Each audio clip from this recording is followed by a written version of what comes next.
The dining room smelled like pine and roasted turkey, the kind of scent that's supposed to mean home. 38 relatives packed into my parents' house in Portland. Aunts, uncles, cousins I hadn't seen in years, all dressed in their holiday best. The table stretched the length of the room, covered in white linen and flickering candles. My mother had outdone herself. Everything looked perfect. I should have known something was wrong the moment I walked in. My sister Olivia stood near the fireplace in a red dress that probably cost more than her rent, laughing with our cousin Brett. She'd been unemployed for 7 months. 7 months of sleeping in late, posting Instagram photos from brunch spots she couldn't afford, and calling our parents when her credit cards got declined. I knew this because I'd overheard Mom on the phone last week, promising her that everything would work out soon. I'm Claire. I'm 32 and I work as a senior logistics coordinator for a shipping company in Seattle. I make $87,000 a year. I live in a modest 1-bedroom apartment in Fremont, and 6 months ago, I did something I'd been saving for since college. I bought a car. Not just any car. A certified pre-owned Audi A4 in Glacier White. I paid $34,000 in cash. That car represented years of budgeting, skipping vacations and saying no to things I wanted. It was mine. Fully mine. Title in my name, registration in my name, insurance in my name. I parked it in the driveway that night, and when I walked into the house, my father's eyes lingered on it a little too long. Dinner started normally enough. Passing dishes, awkward small talk, my aunt asking if I was seeing anyone special. Olivia sat across from me, picking at her mashed potatoes, her smile thin and tight. Mom kept glancing at Dad, and he kept glancing at the head of the table where a small wrapped box sat next to Olivia's plate. Then, just as dessert was being served, my mother stood up. She tapped her wine glass with a fork and the room fell silent. "Everyone," she said, her voice warm and practiced, "I want to take a moment to talk about something important. Family. Sacrifice. Love." I felt my stomach tighten. "Claire has been so blessed this year," Mom continued, smiling at me like she was about to present me with an award. "She bought herself a beautiful new car. A luxury car." A few people murmured approvingly. I forced a smile. "But Olivia," Mom said, her voice softening, "has been going through a difficult time. She's been looking for work, trying to get back on her feet. And as a family we support each other. We lift each other up." I saw where this was going. My hands went cold. "So tonight," Mom announced, her smile widening, "Claire is going to do something incredibly generous. She's going to sign her car over to Olivia. It's a Christmas gift. A sisterly gift. Because that's what family does." The room erupted in applause. Actual applause. I sat frozen, my fork halfway to my mouth. Olivia's face lit up like she'd just won the lottery. She stood, clutching her chest dramatically. "Oh my God, Claire, are you serious?" I set my fork down slowly. My voice came out calm, quieter than I expected. "No." The applause stopped. Mom blinked. "What?" "No," I repeated louder this time. "I'm not signing my car over to anyone." The silence that followed was suffocating. You could hear the candles flickering. My father's face darkened. He leaned forward, his voice low and dangerous. "Claire, your mother just made an announcement in front of the entire family." "I heard her," I said evenly. "And I'm telling you, no." Olivia's eyes filled with tears. She was good at that. "You're seriously going to embarrass me like this? In front of everyone?" "I didn't embarrass you," I said. "Mom did. By promising something that was never hers to give." My mother's face flushed red. "How dare you speak to me like that? After everything we've done for you."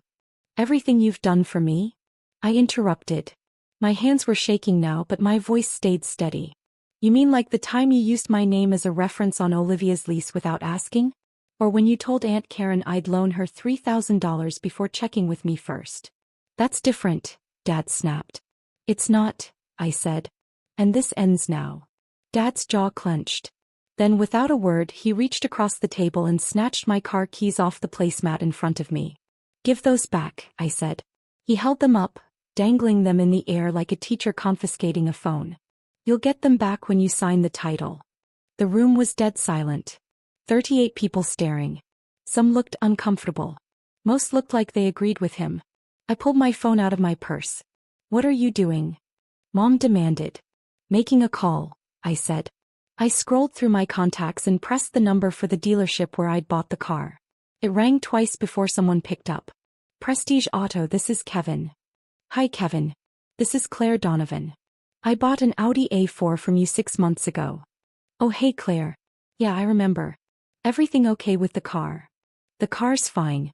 But I need you to do something for me. My father just took my car keys without my permission and is refusing to return them. I need you to come to this address and confirm ownership. I also need you to bring a police officer. There was a pause. Wait, seriously? Seriously. I'm at 2847 Maple Grove Lane in Portland. I'll text you the address. Can you be here in an hour? Yeah. Yeah, I can do that. Let me make some calls. Thank you. I hung up. The room was so quiet I could hear someone's watch ticking. My father stared at me like I'd just pulled a gun. You did not just call the dealership. I did, I said. And the police. Mom's face went white.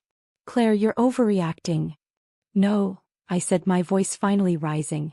You're the one who announced, in front of 38 people, that I'd be giving away a car I worked years to afford. You didn't ask me. You just assumed. Like you always do. Olivia stood abruptly, her chair scraping loudly against the floor. This is insane. You're going to ruin Christmas over a stupid car. It's not stupid to me, I said. That car is mine. I earned it. And no one, not you, not Mom, not Dad, gets to take it from me. The next hour was excruciating. Most of the relatives quietly excused themselves, mumbling about early mornings and long drives. A few lingered, whispering in the corners. My mother sat at the table with her head in her hands. My father paced near the window, the keys still clenched in his fist. Olivia locked herself in the bathroom, sobbing loudly enough for everyone to hear. I sat in the living room, hands folded in my lap, waiting. At exactly 8:47 p.m., headlights swept across the front window. 2 vehicles pulled into the driveway, a sleek black sedan and a marked police car. My father's face drained of color. The doorbell rang. I stood and opened it. Kevin stood on the porch, a leather folio tucked under his arm. Behind him, a uniformed police officer, a woman in her 40s with a no-nonsense expression, stood with her arms crossed. Hi Claire, Kevin said. This is Officer Martinez. I explained the situation. Thank you for coming, I said. I led them inside. My parents stood frozen in the dining room. Olivia peeked out from the hallway, her mascara smudged. Kevin looked around, then turned to my father. Sir, I understand you have Ms. Donovan's car keys. My father's hand tightened around them. This is a family matter. It's a matter of property ownership, Officer Martinez said calmly. The vehicle is registered to Claire Donovan. Taking her keys without permission and refusing to return them could be considered theft. Theft. Mom's voice cracked. He's her father. Ma'am, that doesn't give him the legal right to take her property, Officer Martinez said. Sir, I'm going to need you to return the keys. Kevin opened the folio and pulled out a stack of papers. I have copies of the title, registration, and bill of sale here. The car is 100% owned by Claire. No co-signers, no liens, no joint ownership. It's hers. He handed the papers to Officer Martinez, who scanned them quickly and nodded. Mr. Donovan, she said, her voice firm, return the keys. Now.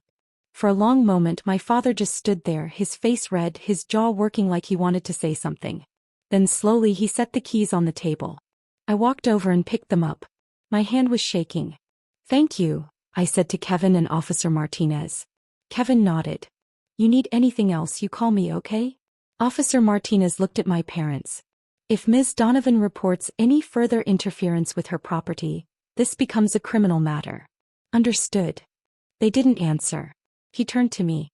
You have somewhere safe to stay tonight? I'm leaving now, I said. I grabbed my coat from the rack, slung my purse over my shoulder and walked toward the door. I stopped in the doorway and turned back. My mother was crying quietly, her hands covering her face. My father stared at the floor. Olivia stood in the hallway, arms crossed, her expression somewhere between shock and rage. I'm not the bad guy here, I said. You just treated me like I was. I walked out into the cold December air, unlocked my car and drove away. That was 3 weeks ago. My parents have called 17 times. I haven't answered. Olivia sent a long text about how I humiliated the family and ruined Christmas. I deleted it. But here's what I learned. Saying no doesn't make you selfish.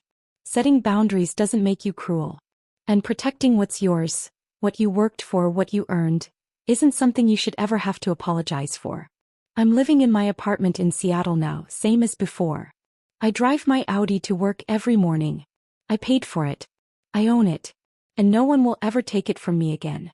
If you've ever been pressured to give up something that was yours just to keep the peace, I want you to know, you don't owe anyone your peace. Not even family. Sometimes walking away is the only way to protect yourself. And sometimes, the people who call you selfish are the ones who benefited most from your silence. Tell me in the comments, have you ever had to stand up to your family? Where are you listening from? I read every single message. And if this story resonated with you, subscribe. More stories are coming. Stories about standing your ground, protecting what's yours, and refusing to shrink just because someone demands it.